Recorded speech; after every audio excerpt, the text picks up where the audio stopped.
Silencio Radio. Alfonso fue uno de los pocos que se dieron cuenta cuando, de madrugada, uno tras otro, todos los canales de la TDT se quedaron en negro. Había señal, o al menos los receptores no detectaban que no lo hubiera, pero ésta se correspondía con una continua imagen en negro. Alfonso lo comprobó dando la vuelta a las 120 sintonías de su tele. 2 veces. Todo en negro. Comprobó las conexiones. Todo parecía correcto, salvo porque no se encontraba ni una mala teletienda, ni un maldito timo concurso telefónico o algo de mal porno que llevarse a los ojos. La TDT había muerto. Y Alfonso con insomnio. Se le ocurrió que tal vez pillara algo en algún canal analógico. ¿Quién sabe? Pero nada. Tampoco había señal. Eso sí, el teselado blanquinegro de la pantalla le trajo un poco de paz. Es más, sin darse cuenta, acabó quedándose dormido en el sillón.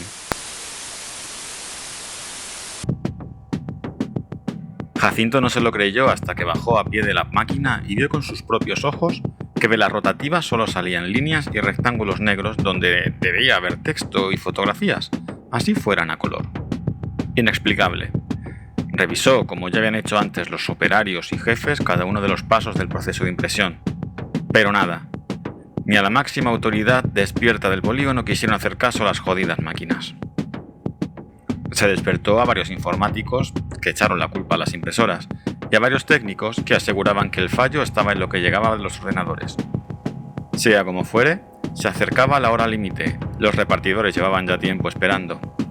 Jacinto no esperó más y se rebajó a llamar a la competencia. Colgó muy despacio tras una extraña conversación. Todos los impresores estaban igual. No habría prensa de ningún tipo esa mañana. Nuri estaba muy contenta. Por fin, después de meses sirviendo cafés, haciendo fotocopias y corrigiendo textos, iba a salir en antena. Había grabado la información cultural, apenas 2 minutos al final del bloque de noticias de las 6 y las 7, pero suficiente. Su voz iba a estar en el aire, iba a ser escuchada por el millón de oyentes que tenía la cadena a esas horas. Se había llevado una copia en el móvil y no dejaba de escucharla desde que la pasó a producción. Pero sabía que oírlo en directo sería especial. Llamó a su padre, que aún seguiría despierto. Llamó a su novio, quien no cogió el teléfono. Llamó a un taxi para escucharse camino a casa. Pero nadie oyó la voz de Nuria a través de la radio. El taxista se excusó. Hacía horas que solo se escuchaba una emisora con música clásica y sin locución en todo el dial.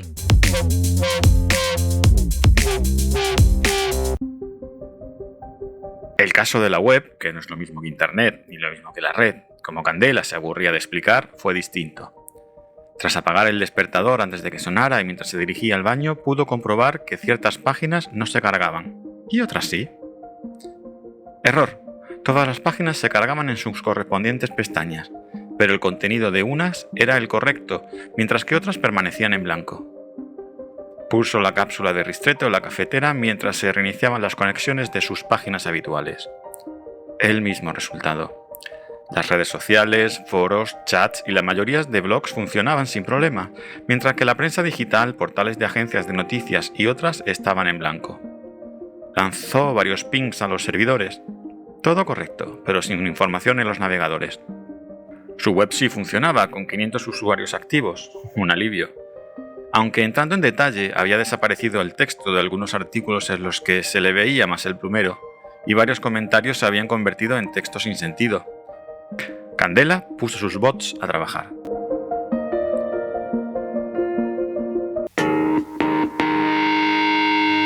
Sandra no podía creer lo que veía en su bandeja de entrada.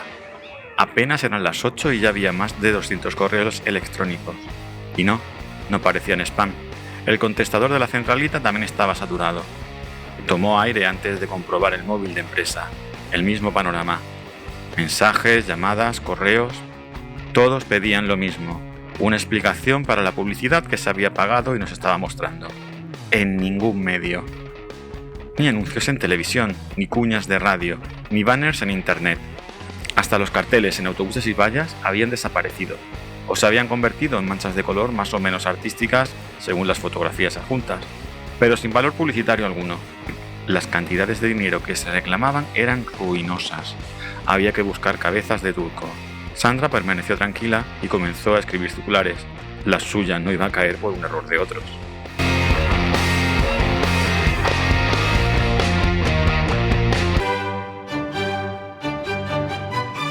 El asunto no tardó en llegar al Ministerio de Interior. No tenía sentido. Todos los informes técnicos indicaban que las máquinas estaban en perfecto estado.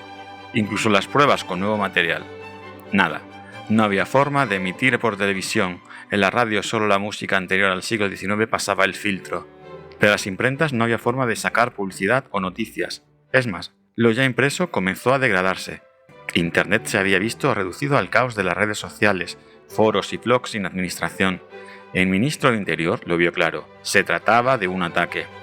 Aunque no podía determinar cómo, sí se atrevió a sospechar acerca de quién y de por qué.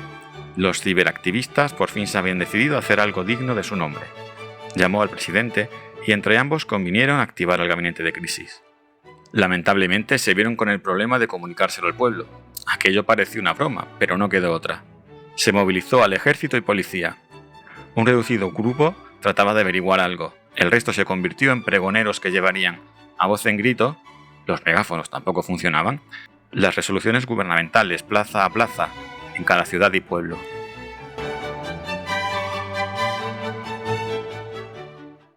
Sandra se vio en la calle sin saber qué hacer. ¿Habría alguien que lo supiera? Con el paso de los días no fue a peor, pero ni mejoró ni tenía avisos de hacerlo, así que ¿quién necesita una directiva publicitaria si no hay publicidad que dirigir? No tenía ningún sentido. Se metió en internet para buscárselo, pero todo era más confuso. Los foros eran discusiones de porteras, nadie parecía tener idea cierta de nada. Sandra pensó que tal vez sería mejor así, que debería centrarse en buscar una nueva salida profesional, pero descubrió que su tejido social en la red estaba ceñido a la publicidad y el marketing. Estaban igual o peor que ella. Tocaba hacer nuevos contactos, pero nada, cada vez que intentaba venderse, sus dedos tecleaban galimatías, por bien que se fijaran en las letras. Así la llamaban troll y otras cosas que no entendía.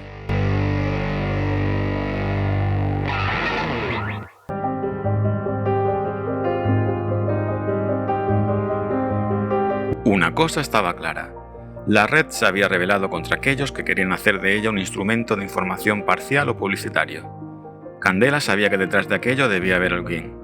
Probablemente un grupo, aunque la idea de que se tratase de un solitario no le dejaba de descuadrar.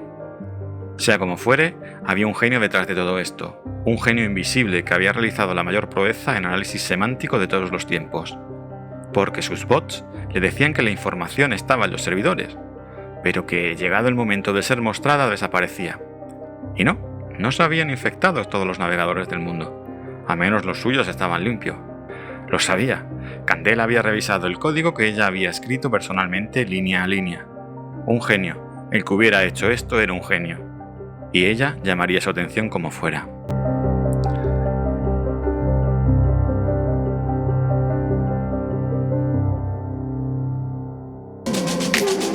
Nuri no dejó de tomar notas. Llevaba días sin dormir bien, sin ducharse y comiendo cualquier cosa. Esto era muy gordo y había que dejarlo por escrito. Se le ocurrió que otros periodistas estarían haciendo lo mismo, pero aún así siguió montando su versión de los hechos. Llamaba a su novio, quien seguía sin coger el teléfono, y luego se dejaba el saldo en llamar a compañeros para ver si alguno podía decirle algo. Nadie sabía nada. Nuri se pateó la ciudad prestando atención a los comentarios de la gente que se encontraba mientras iba a oficinas de publicidad, medios de comunicaciones o instituciones. Escuchó lo mismo que en bares, autobuses y taxis. Lo mismo que su compañera de piso le contaba que se cocía en la web. Lo mismo que podía ver en los grandes cartelones publicitarios del centro. Manchas de color sin un significado, que no decían nada.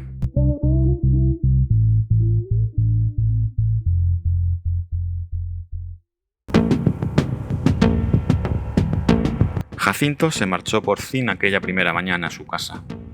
Su mujer le esperaba con la cena fría en la cocina mientras se preparaba un segundo desayuno para acompañarla. Ella le preguntó que qué había pasado, a lo que él contestó que sí no se había dado cuenta, pero no, su mujer gustaba del silencio cuando estaba a solas. No necesitaba ahuyentar ningún fantasma con la radio, la televisión le pareció una distracción para hacer cualquier tarea decente, por lo que no solía ponerla hasta que Jacinto se despertaba a media tarde. Y por él, claro. Jacinto no volvió al trabajo al día siguiente, solo llamó. Todo igual. No se volvió a procurar de preguntar. Cuando las máquinas funcionaran, ya la avisarían. Además, se había ganado esa especie de vacaciones. Tras despertar al lado de su mujer durante una semana, decidió que no volvería a dejar de hacerlo.